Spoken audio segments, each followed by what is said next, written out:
अगर आप भी उन लोगों में से हैं जो अपनी ज़िंदगी के प्रॉब्लम से परेशान और तंग आ गए हैं और आपको कुछ समझ नहीं आ रहा कि खुद को आगे बढ़ाने के लिए कैसे मोटिवेट करें, तो आज की कहानी आप सभी के लिए बहुत ही खास होने वाली है, क्योंकि दोस्तों, आज मैं आप सभी के साथ एक ऐसी कहानी शेयर करने वाला हूं जो आपका माइंडसेट चेंज कर देगी। दोस्तों, महाभारत के बारे में कौन नहीं जानता है?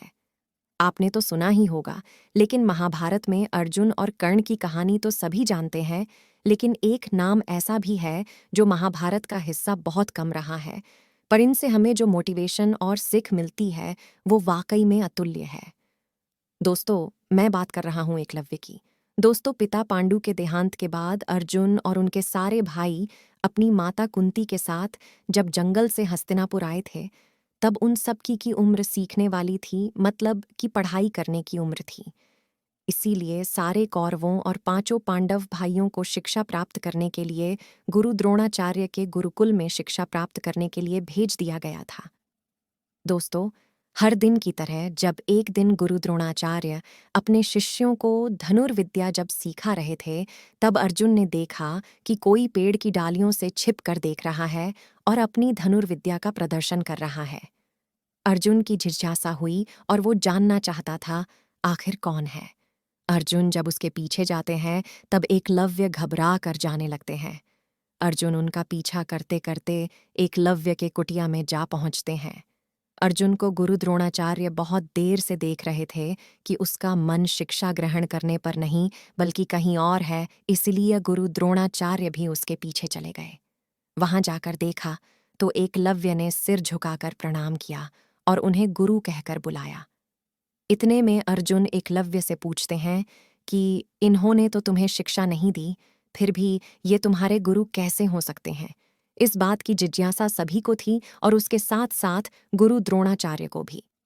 तब एकलव्य ने जो कहा वो सुनकर सभी चकित रह गए। खुद गुरु द्रोणाचार्य भी और आप भी सुनकर मोटिवेट हो जाएंगे। एकलव्य ने कहा कि गुरु, आपने मुझे शिक्षा तो नहीं दी, पर मैंने सीखा आपसे ही है।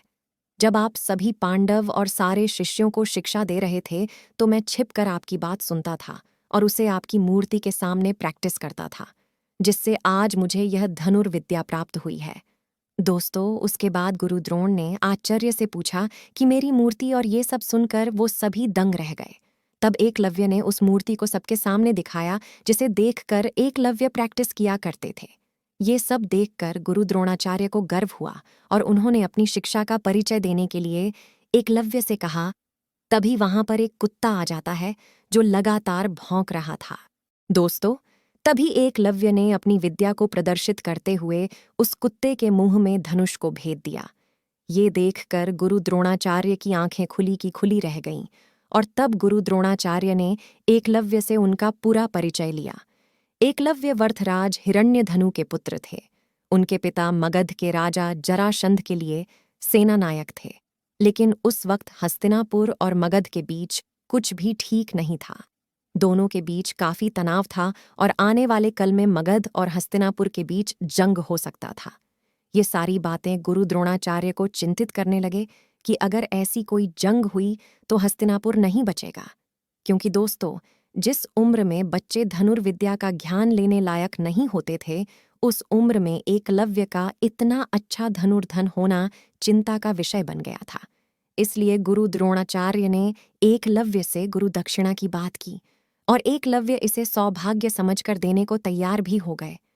गुरु द्रोणाचार्य ने गुरु दक्षिणा के रूप में एकलव्य से उनके दाहिने हाथ का अंगूठा मांग लिया और एक वादा लिया कि वो अपने नगर चले जाएंगे और फिर दोबारा हस्तिनापुर में कदम नहीं रखेंगे।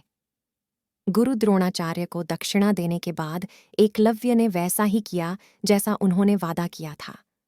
उसके बाद वो फिर कभी हस्तिनापुर नहीं आए।